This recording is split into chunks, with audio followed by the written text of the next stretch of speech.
Minhas irmãs, meus irmãos,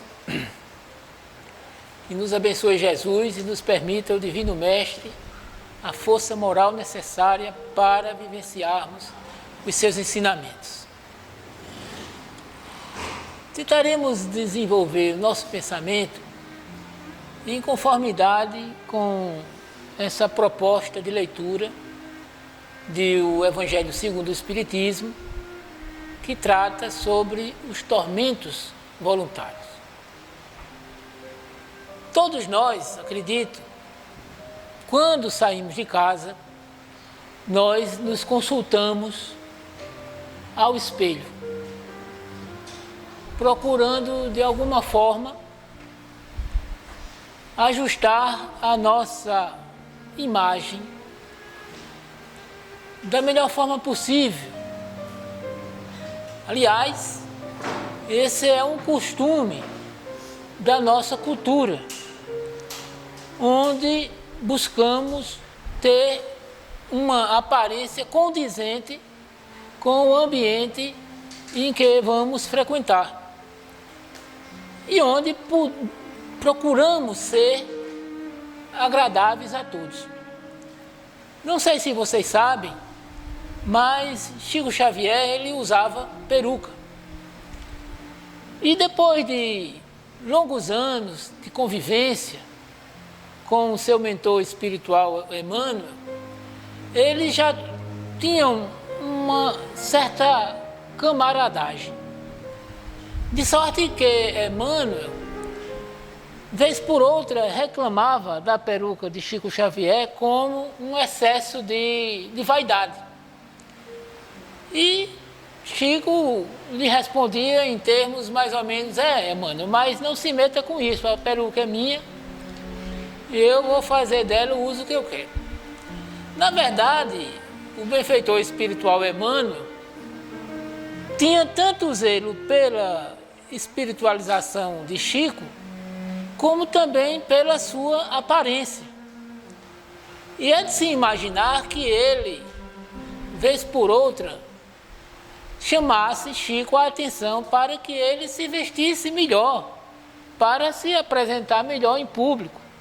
Tanto é que ele vai dizer assim: se os maus se vestem bem, por que é que os bons hão de se vestir maus? Né? Então, quer dizer, existia esse cuidado também. Mas, voltando à questão do espelho. Nós buscamos o espelho sempre que queremos, de alguma forma, contornar os defeitos da nossa imagem. Nem que seja passando a mão sobre o cabelo, a fim de nos adequarmos ao padrão de estética da nossa cultura. Se bem que existam pessoas que assumem diante da vida um comportamento contracultural. E aí usam adornos que não são comuns na nossa cultura, roupas que não são comuns, de acordo com o nosso padrão de estética cultural, cortes de cabelo, penteados que não são comuns, como a nos dizer que o uso que fazem do espelho não precisamente é para se adequarem ao padrão de estética, mas para quebrarem com esse padrão de estética. De modo que, se umas procuram serem atraentes, outras procuram serem diferentes. Em todo caso, o espelho é esse recurso que nós nos utilizamos para conferir como estamos, para nos autoanalisarmos e também para nos produzirmos. Não é assim que se diz, né? Fulana, você está muito produzida. Então, o espelho, ele tem esse recurso. No entanto, desafiando a lógica do espelho, era de se esperar que aquelas pessoas que se veem inadequadas ao padrão estético da sua cultura, ou melhor dizendo, para o nosso melhor entendimento, as pessoas feias, era de se esperar que essas fossem as que mais consultassem o espelho. Mas o que acontece é justamente o contrário. As mais belas são as que procuram o espelho, como que encantadas com a própria imagem. Utiliza-se o espelho, seja para exaltar o que em si nota de belo, seja para camuflar suas discrepâncias estéticas com relação à sua cultura. Ou seja, para corrigir o que está errado, para corrigir o que não está efetivamente certo. Não sei se vocês estão concordando comigo, mas eu estou me utilizando de uma linguagem que produz um certo deslizamento de sentido daquilo que é estético para aquilo que é epistemológico e para aquilo que é ético. Porque o que é que tem a ver a beleza com algo certo? O que é que tem a ver a imagem com o que seja verdade ou não? É bem verdade que o espelho, ele revela a verdade. Mas não revela nada que seja efetivamente feio ou errado. No entanto, nós dizemos assim, como se servisse, né? Senador, não roube. Por quê, cidadão? Porque é feio, porque é errado. Vocês percebem que há um deslizamento de sentido daquilo que é belo? É o mesmo que dizer que aquilo que é belo é certo, e é o mesmo que dizer que aquilo que é belo é verdadeiro. Como aquilo que não é belo é feio, é errado e não é verdadeiro. Então, essa noção, essa percepção de sentidos que nós temos das coisas, a partir dessas categorias de classificação, é uma herança da filosofia greco-romana, da sensibilidade greco-romana, que percebe as coisas a partir desses parâmetros, de tal forma que eles cunharam uma expressão, uma fórmula, que é monstro in fronte e monstro in animo, que quer dizer precisamente, a monstruosidade da face revela a monstruosidade da alma. Para os gregos, uma pessoa com uma estética agradável era uma pessoa que refletia uma alma elevada. Não queremos com isso dizer que os gregos estavam certos, estavam corretos em sua forma de pensar. Apenas queremos dizer que corria na Grécia e fazia já parte de sua cultura a ideia veiculada pelos fisionomistas, que eram pessoas versadas em analisar o caráter das outras pessoas a partir de seus traços fisionômicos. No entanto, pelo que nós sabemos, um dos homens mais considerados pelos próprios gregos, seja pelas questões éticas e morais, seja pela sua sabedoria, era Sócrates, o grande filósofo, mestre de Platão. Um verdadeiro divisor de águas na filosofia. Antes de Sócrates, toda a filosofia se debruçava em busca de saber o sentido do universo em si. Com Sócrates, a filosofia se direciona para o estudo da alma humana. No entanto, Sócrates, isso podemos constatar a partir dos famosos diálogos platônicos, seja pela narrativa de seus amigos, Apolodoro, Teeteto e muitos outros, era uma pessoa considerada feia. Boca larga, nariz largo, olhos esbugalhados, barriga proeminente, uma calvície muito acentuada e andava um pouco trôpico. É bem verdade que eu dizendo assim a respeito de Sócrates, eu estou me condenando. Afinal de contas, temos muitos traços em comuns. Só não ando trôpico, mas já estou com o joelho meio comprometido por conta das atividades profissionais. Mas o fato é que um dia, Sócrates, caminhando nas ruas de Atenas, dá de cara com um estrangeiro, que era um fisionomista, ou seja, uma pessoa especializada em analisar o caráter das outras pelas suas feições da face, que levava muito a sério essa sentença: monstrum in fronte, monstrum in animo. A beleza do rosto revela a beleza da alma. E olhando para Sócrates, de chofre, a queima-roupa diz: você é um monstro. A sua alma é um antro de todos os apetites viciosos, dos mais vis desejos. E Sócrates, muito tranquilo, diz: é verdade, o senhor me conhece, mas eu dominei os meus monstros.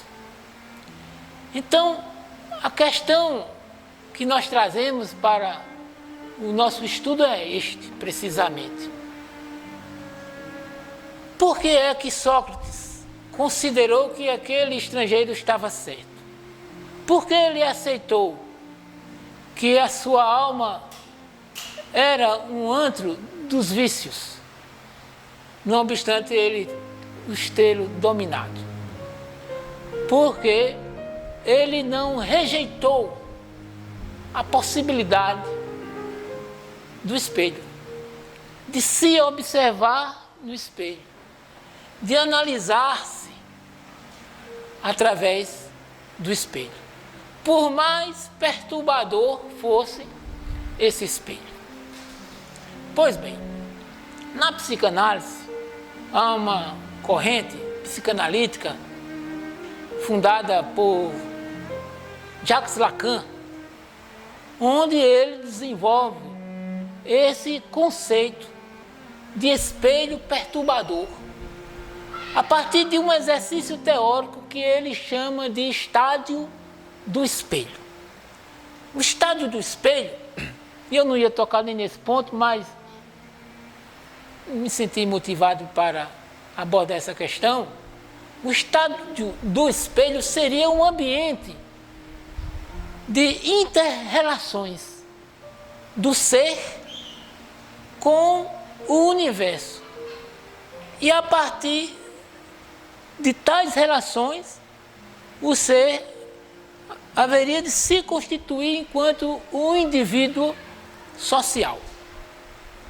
E nesse exercício teórico postulado por Lacan, há vários estágios desse processo de individuação do ser, que começa de forma indiferenciada.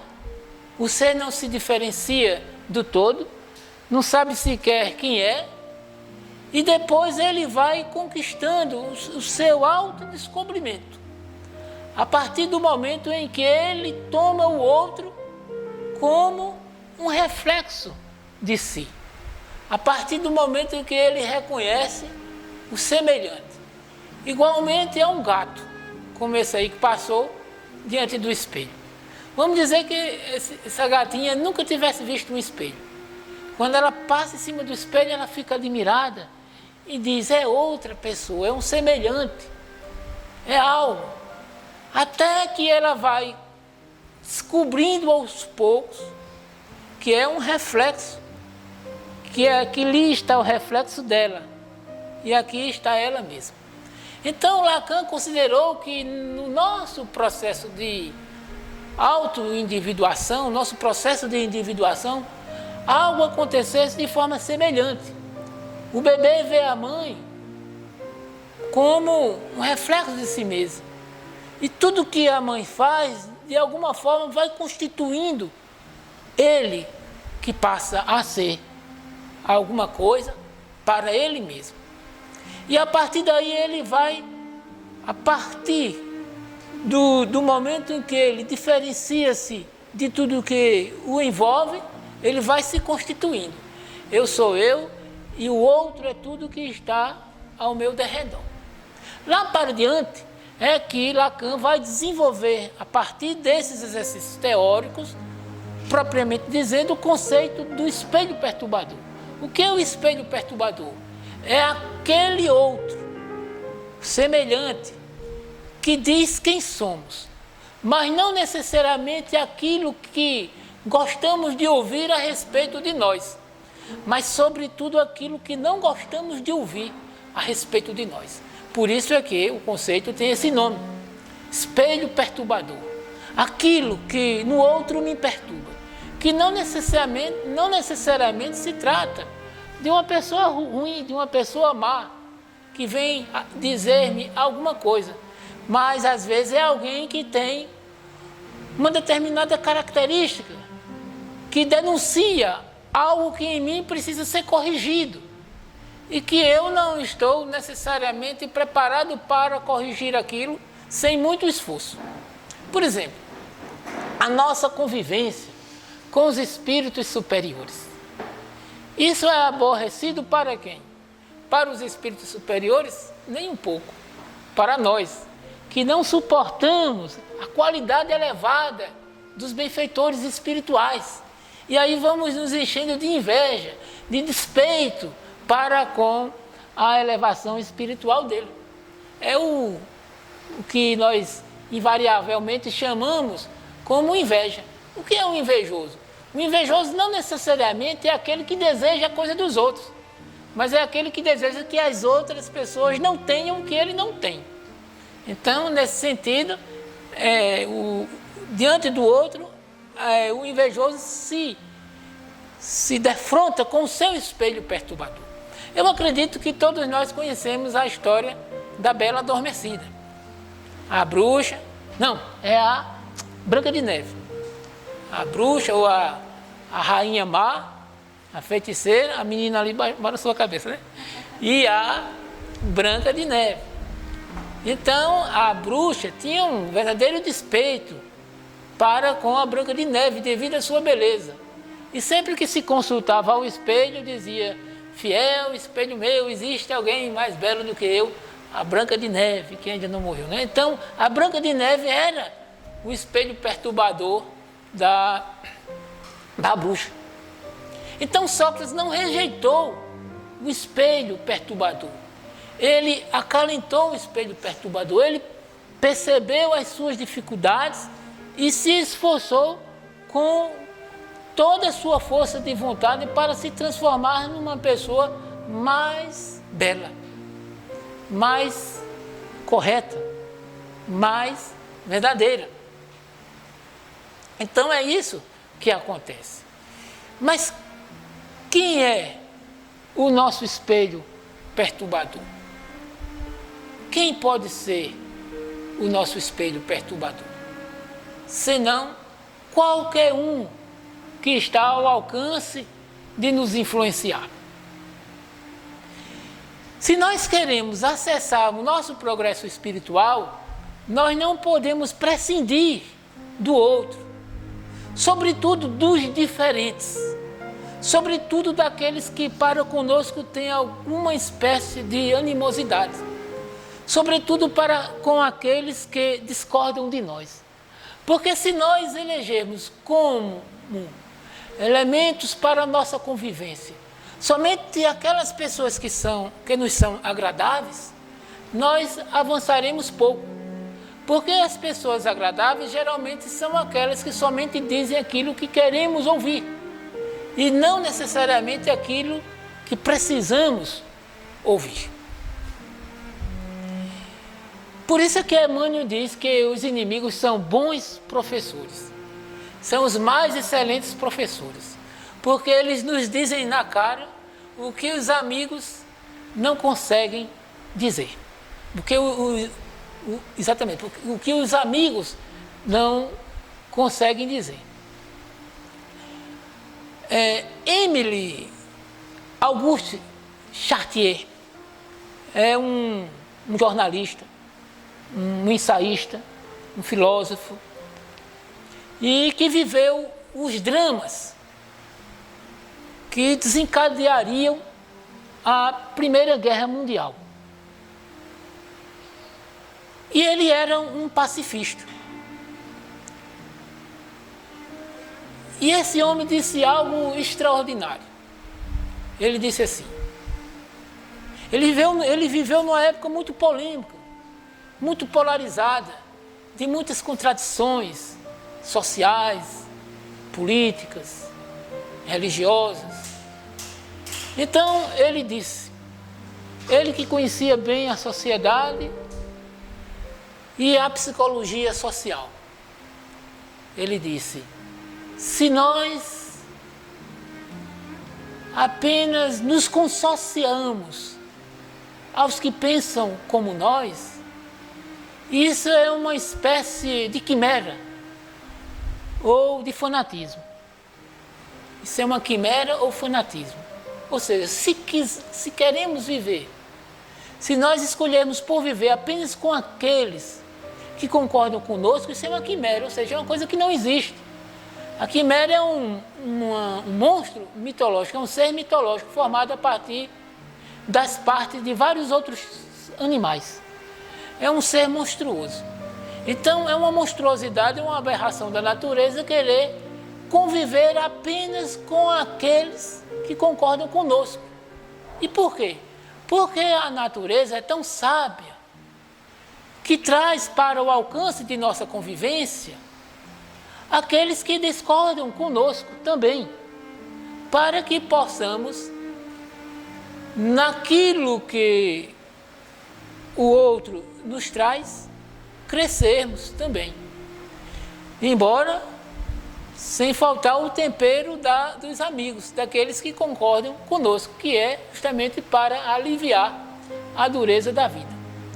Mas em que isso também se revela como uma espécie de fanatismo? Porque aquele que concorda conosco é justamente aquele que parece conosco em todos os sentidos. Então, se nós elegemos para a nossa convivência apenas aqueles que parecem conosco, é como dizer que somente amamos a nós mesmos, só queremos alguém que seja igual a nós, que seja o reflexo fiel daquilo que é agradável em mim, e não necessariamente aquilo que, na sua discordância, pode me trazer algo de positivo. E no que é que a discordância tem algo de positivo? Joana de Ângela até aconselha-nos de que, em determinadas ocasiões, a discórdia é salutar, desde que ela não descambe para o litígio. E ela tem um texto, no livro Vida Feliz: dissentir sem odiar. Dissentir sem que isso gere um litígio. Ou seja, discordar de forma positiva, como aquele que, da observação do outro, encontra algo que ainda não tinha percebido. Então, nesse sentido, começamos a ver a importância do outro e, sobretudo, do outro, quando o outro discorda conosco.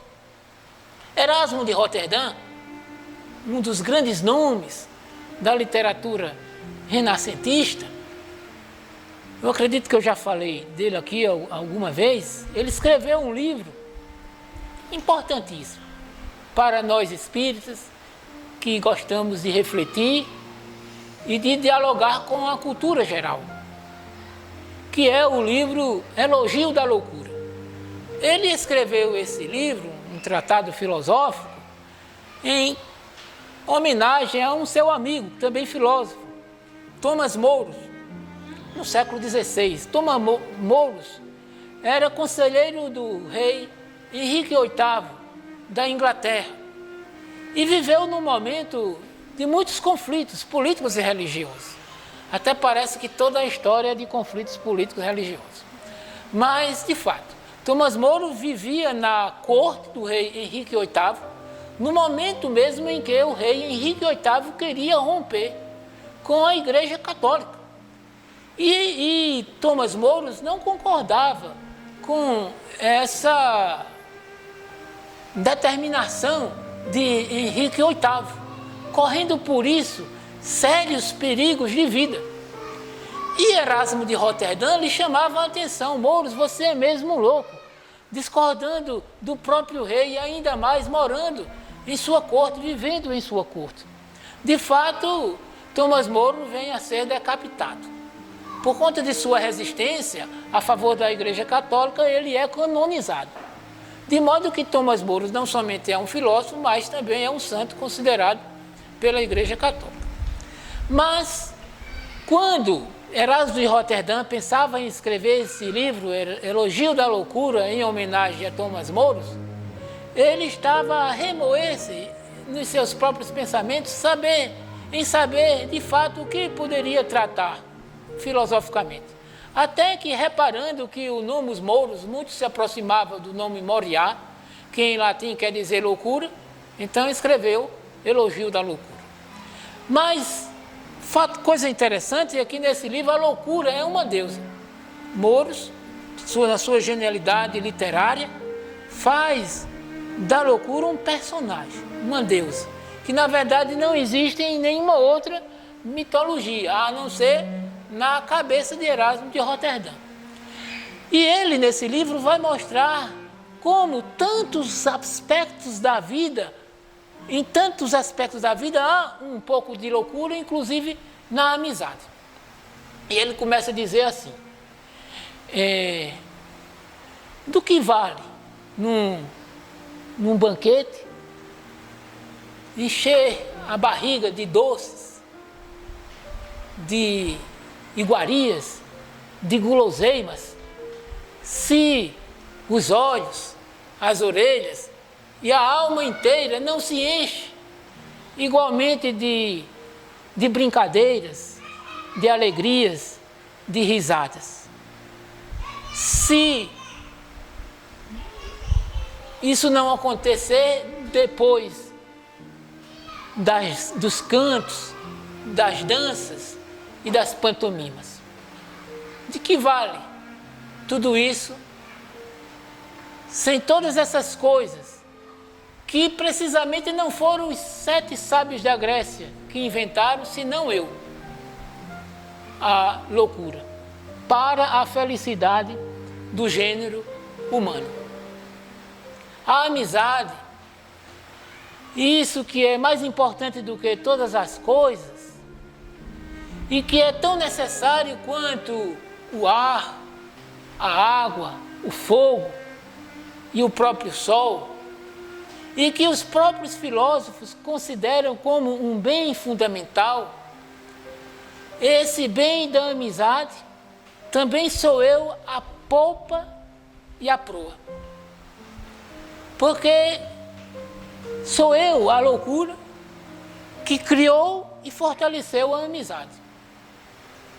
Porque aquele que fecha os olhos, que se engana, que finge-se de cego, que se ilude diante dos defeitos do amigo, aquele que considera como qualidade alguns vícios do amigo, de alguma forma não está mais próximo da loucura, não é um bom conselheiro para nos dizer a respeito de certas verdades que o desafeto é capaz de dizer. Mas de todos os desafetos, o mais difícil de todos aqueles que podem nos dizer algo de verdadeiro, melhor dizendo, o mais difícil daqueles com que conviver é a esposa, né, Fábio? A esposa é aquela que nos diz verdades duras na cara e a gente não pode nem revidar, porque senão a consciência dói. Pois é. Então, nós temos que tratar com um certo zelo o nosso espelho perturbador. Tudo aquilo que é capaz de nos trazer justamente aquelas verdades que não aguentamos ouvir. E por que é que nós nos revoltamos tanto com tudo aquilo que desafia a nossa estabilidade emocional por essa rota, por esse caminho, em nos dizendo coisas que precisamos ouvir, mas não queremos ouvir, por conta da nossa vaidade. Quando nós nos achamos perfeito demais, belo demais, a ponto de dispensar os recursos do espelho a revelar as nossas discrepâncias éticas, então nós continuamos feios do ponto de vista ético. Então é preciso levar em consideração aquilo que é dito de forma a soar sobre nós como algo desagradável. Porque é justamente aí, pensando esse dito a respeito de nós mesmos, que podemos com mais celeridade apressar o nosso progresso espiritual. Mas se formos pessoas vaidosas, então nós rejeitaremos a possibilidade de nos mirarmos no espelho, de utilizarmos o espelho como um recurso necessário. Mas por que então haveremos de, pela tola vaidade, que é uma coisa destituída de ser, de existência, causar tanto prejuízo no nosso projeto de elevação espiritual? Por que então considerar a vaidade mais importante e por conta dela rejeitarmos a possibilidade de nos corrigirmos espiritualmente e dessa forma acelerar o nosso progresso evolutivo e nos libertarmos o quanto antes das conjunturas de provas e expiações que ainda são tão necessárias a todos nós? Simplesmente por uma falta de lógica, por uma certa falta de consciência, por uma imaturidade espiritual. Há um conto, uma fábula de Esopo, que é, na verdade, o pai da fábula, viveu no século VI a.C. E Esopo dizia que um cavaleiro cavalgava numa campina, juntamente com os amigos, cada um em montarias mais formosas do que a outra. E veio uma ventania e levou a cabeleira postiça do cavaleiro. E os amigos caíram na risada. E ele disse assim: não vejo nada de graça, nem de especial, que esses cabelos tenham me abandonado, já que eles abandonaram a cabeça em que nasceram. A fábula é algo que a gente tem que perceber com uma certa abstração e não com muita lógica. Porque se a gente for analisar a fábula com muita lógica, a gente vai perceber que ela é muito furada. Primeiro, o cabelo que constituía a peruca não abandonou a cabeça em que nasceu, foi cortado para que a peruca fosse confeccionada. E depois, da cabeça do cavaleiro, ela também não a abandonou, ela foi levada pela tempestade. Mas na fábula o que nos interessa é a moral. E qual é a moral que Esopo dá a essa fábula? Esopo diz assim, que o que não trazemos de berço, não devemos nos preocupar muito, porque a sua posse nós não deteremos por muito tempo. Somente aquilo que trazemos de berço é que conosco permanecerá por muito tempo. Outra característica da fábula é que ela é uma história aberta. A conclusão moral da fábula foi dada por Esopo, mas isso não impede que nós tenhamos as nossas conclusões para aquela fábula. Eu, pelo menos, sugiro outra conclusão para essa fábula. A de Esopo é muito adequada para a sua época. No século VI a.C., alguém que nascesse na família de um celeiro, aquele que sela os cavalos, provavelmente assim permaneceria pelo resto da sua vida. Havia pouca mobilidade social. Na nossa sociedade, a coisa acontece de forma muito diferente. Aquele que nasce num berço rico pode morrer pobre, e aquele que nasce num berço pobre pode morrer rico. No entanto, a fábula, a sentença final de Esopo se ajusta, sobretudo quando ele diz assim: nus viemos e nus retornamos. Ou seja, nascemos nus e sem nada retornaremos para algum lugar, né? Já que Esopo não acreditava no mundo espiritual, mas destituído de tudo aquilo que um dia tivemos na vida física. Mas outra conclusão que nós poderíamos indicar para essa fábula de Esopo era dizer assim, que somente é nosso aquilo que conquistamos pelo Espírito. Se nós chegarmos a essa conclusão, então nós concluiremos também que não vale a pena, por vaidade, quebrar os nossos espelhos perturbadores. Ou seja, alijar de nossa vida aqueles que podem nos esclarecer. Aliás, é isso que os espíritos fascinadores mais desejam.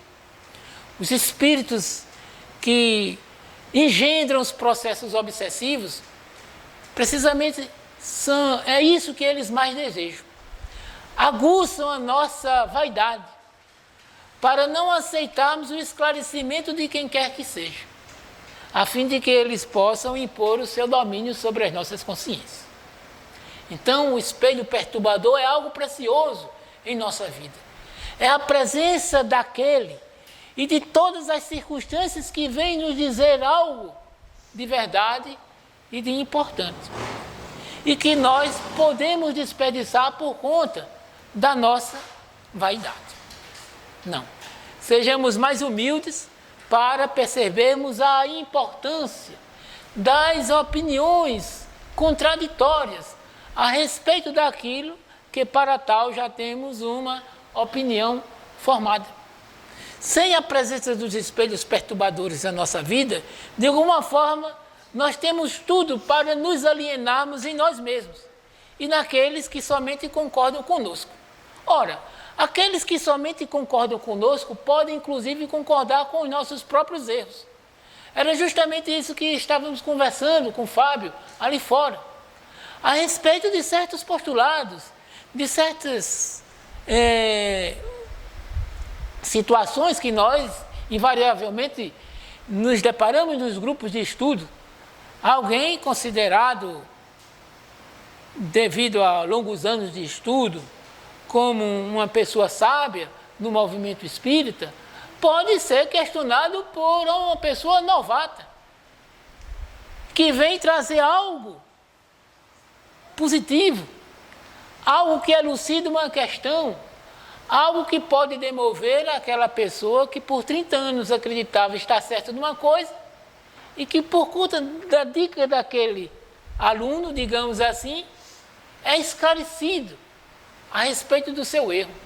Ora, se essa pessoa considerada sábia, digamos assim, um mestre ou um professor de espiritismo, não aceitar a opinião daquele mais novato, tão somente por orgulho ou por vaidade, e se perturbar por conta daquela revelação e chegar até a afastar o aluno, por isso, da casa espírita, então, aquela pessoa é uma pessoa fascinada em si mesmo, nos próprios erros, que somente querendo a opinião daqueles que concordam consigo mesmo, haverá de se aprofundar nos próprios erros. É mais precisamente aquilo que Jesus dizia, cegos conduzindo cegos, né? E todos cairão no precipício. Não. Devemos considerar, se com muito zelo e carinho, a opinião dos amigos, da mesma forma daqueles que invariavelmente discordam conosco, porque ele pode trazer uma mensagem reveladora, algo que não quisemos ouvir, que não quisemos perceber, mas que, por força da misericórdia divina, nos traz justamente a presença daquela pessoa que vai nos dizer isso. Isso que não queremos ouvir, mas que precisamos ouvir para avançar espiritualmente. Mas se nós temos os nossos espelhos perturbadores do ponto de vista da nossa individualidade, podemos dizer que também temos os espelhos perturbadores do ponto de vista de nossas verdades mais gerais, daquilo que nos constitui enquanto filhos de uma cultura. E quem poderia ser o espelho perturbador de nossas concepções de verdade, de nossas concepções éticas, de nossos valores? Não sei se vocês conhecem, mas há um filósofo alemão que viveu entre 1844 e 1900. Chama-se Friedrich Nietzsche. Era uma pessoa extremamente polêmica. Escreveu várias obras. Eu li alguns livros dele, alguns artigos, resenhas, e posso dizer que é um filósofo muito difícil. Sobretudo para mim, que não sou filósofo, apenas gosto de ler a respeito da filosofia. Mas Friedrich Nietzsche, ele se dizia antimoralista e anticristão. Ele dizia: nós antimoralistas, nós anticristãos. No entanto, e pelo menos essa é uma percepção particular, observando os textos de Nietzsche, não obstante ele se dizer contra a todos os valores morais que constituem a moral ocidental, desde Sócrates e o cristianismo, há uma espécie de espiritualidade nos seus textos, uma espiritualidade que corre entre as letras do seu texto, que me deixa muito enigmático, em querer saber o que de fato ele estava querendo dizer. Porque ele diz assim: existe os antimoralistas, ou melhor dizendo, os moralistas antinaturais, que são aqueles que a todo custo querem nos tirar o prazer da vida e inculcam em nossa mente que somos pecadores e que temos que pagar pelos nossos males e que estão a todo tempo enfraquecendo a nossa alma. E que diz: esses moralistas, a humanidade sempre os teve, em todas as épocas, mas eles não agem de nenhuma forma diferente dos domadores de animais, pelo zelo, pelo afeto da dor, da fome e do sofrimento. Então ele diz: os moralistas, eles domaram a fera loura, se referindo aos primeiros evangelizadores com relação ao processo de evangelização dos povos germânicos, que eram os louros de cabelos longos. Então Nietzsche usa essa expressão, a fera loura. Eles domaram a fera loura, enfraqueceram a vitalidade deles, tornaram-nos em feras adoecidas. Mas de onde vem essa concepção nietzschiana tão aversa ao Cristo? As grandes verdades veiculadas por Sócrates, que tanto admiramos. Sócrates e Platão, que são considerados por Allan Kardec como precursores do cristianismo e do espiritismo. De onde vem essa aversão de Nietzsche? Eu fico me perguntando por diversas vezes, tentando compatibilizar a grandeza daquela alma que nos abriu os olhos para algo que não percebíamos, porque ele foi o primeiro, de forma tão veemente e sistematizada, a dizer-nos aquilo que não queríamos ouvir. Ele nos disse aquilo que não queríamos ouvir. Aí por isso vamos condenar Nietzsche? Vamos condenar o Index, a fogueira, os seus livros? Não. Ele nos disse, embora coisas desagradáveis, coisas que precisam serem ouvidas. Coisas que precisam serem ouvidas. A impressão que tenho é que ele chegou ao cristianismo pelo lado dos homens e não pelo lado do Cristo. Como Gandhi, o Mahatma Gandhi, Mohandas Karamchand Gandhi, considerado o Mahatma Gandhi, a grande alma da Índia, por conta da vida que ele dedicou para libertar a Índia do jugo britânico, que vinha explorando um povo próspero, tanto do ponto de vista econômico quanto do ponto de vista cultural, desde o século XVIII.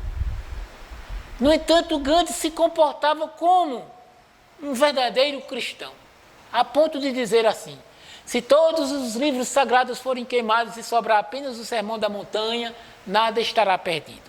Stanley Jones, que era um pastor norte-americano, diz assim: o gentil hindu é mais cristão do que eu, que sou um teólogo cristão. Winston Churchill, o primeiro-ministro inglês durante a Segunda Guerra Mundial, dizia que ele era um faquir seminu. Então Gandhi chegou ao cristianismo pelo lado do Cristo. Soube diferenciar, e isso ele diz com todas as letras: sou do Cristo e do seu evangelho, mas não do cristianismo. E por quê? Porque ele viu os britânicos, e os britânicos eram cristãos, com suas bíblias, ao mesmo tempo que as metralhadoras, matando os hindus, matando os muçulmanos, fomentando a desavença entre hindus e muçulmanos que ainda hoje existe por conta disso. Mas Gandhi chegou ao cristianismo pelo lado do Cristo. Se Gandhi tivesse chegado ao cristianismo pelo lado dos homens, talvez percebesse o cristianismo da mesma forma como Nietzsche percebeu. Nietzsche chegou ao cristianismo pelo lado dos homens e não suportou, a conformidade com os seus biógrafos, morreu louco, morreu no sanatório. Nietzsche enlouqueceu. A sua genialidade era tão exacerbada, não obstante ele não compreender o cristianismo do Cristo, porque sua consciência foi devastada pelo cristianismo dos homens. Então ele dizia: os moralistas, os melhoradores da humanidade, enfraquecem a alma humana para explorá-las. E não é isto o que acontece? Recentemente eu recebi uma comunicação no Zap, coisa muito interessante e que vem a calhar, e que foi motivo das nossas reflexões nesta noite. Que é, deixa eu ver aqui se eu encontro.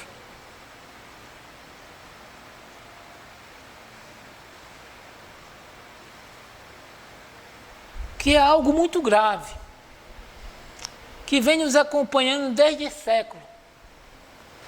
Uma postura arcaica que devemos superar. José Saramago, Prêmio Nobel de Literatura, e condecorado com o Prêmio Camões, que é o maior prêmio de literatura em língua portuguesa. José Saramago diz assim: os fascistas do futuro não vão ter aquele estereótipo do Hitler ou Mussolini, não vão ter aquele jeito de militar durão, vão ser homens, falando tudo aquilo que a maioria quer ouvir, sobre bondade, família, bons costumes, religião e ética. Nessa hora, vai surgir um novo demônio, e tão poucos vão perceber a história se repetindo. José Saramago desencarnou em 1910. Disse isso no livro que ele tem, é sobre a cegueira. Eu tenho esse livro. Então veja que coisa atual. Foi contra isso que Nietzsche se revoltou. Foi a respeito dessas aberrações de quem procura explorar a moral, a ética, para, ao invés de promover a emancipação espiritual das pessoas, promover a alienação das pessoas. A doutrina dos espíritos não compactua com essas práticas. Não compactua com essas práticas a doutrina dos espíritos. Mas voltando àquele ponto que eu vos falei sobre Auguste Chartier, Auguste Chartier, um pacifista, aquele que disse que nós devemos, se nós nos consorciamos apenas aqueles que pensam como nós estamos produzindo uma quimera, uma espécie de fanatismo. Auguste Chartier, mesmo sendo pacifista, ele participou da Primeira Guerra Mundial. Ele viveu os dramas que desencadearam a Primeira Guerra Mundial e ele, de forma voluntária, participou da Primeira Guerra Mundial, já que ele havia sido dispensado. Em 1917, ele sofre um tiro no pé. Se afasta da frente de batalha, porque ele tinha se alistado na artilharia. Ele era um artilheiro, ele estava ali no fogo cruzado. Mas quando ele sofre o tiro do pé, ficou inválido para aquela atividade e teve que ser removido para o serviço de meteorologia. Depois da guerra, ele retoma os seus trabalhos de pacifista e cria a Associação de Intelectuais Vigilantes contra o Nazismo. A Associação de Intelectual contra o Nazismo. Somente para a gente perceber o caráter desse ser, que convivia com todos, que não era contra ninguém, a não ser contra o mal em si. Então, é isso que temos que considerar. A pessoa que vem, de alguma forma, com uma ideia que contraria as nossas verdades, em si a pessoa não é má, não deve ser considerada por nós como uma pessoa má, mas tão somente como a mensageira de uma verdade que revela o mal em mim, o mal decorrente da minha conduta distante do bem. Porque então, quando eu ajusto a minha conduta no bem, então o mal deixa de existir. Por quê? Porque o mal não tem existência própria. Então, nós chegamos no horário e essa é a mensagem que eu tenho para todos vocês. Que possamos acalentar os nossos espelhos perturbadores. Que façamos disso um tormento voluntário dos nossos dias nesse ano que somente começa. Porque se é um tormento voluntário, por exemplo,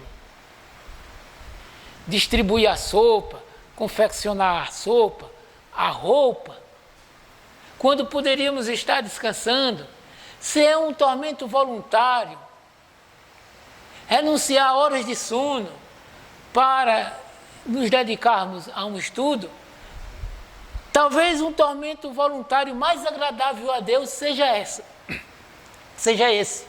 a de nos esforçarmos para viver com o desafeto, para conviver com o desafeto, para prová-lo de que nós somos amigos dele. Muita paz.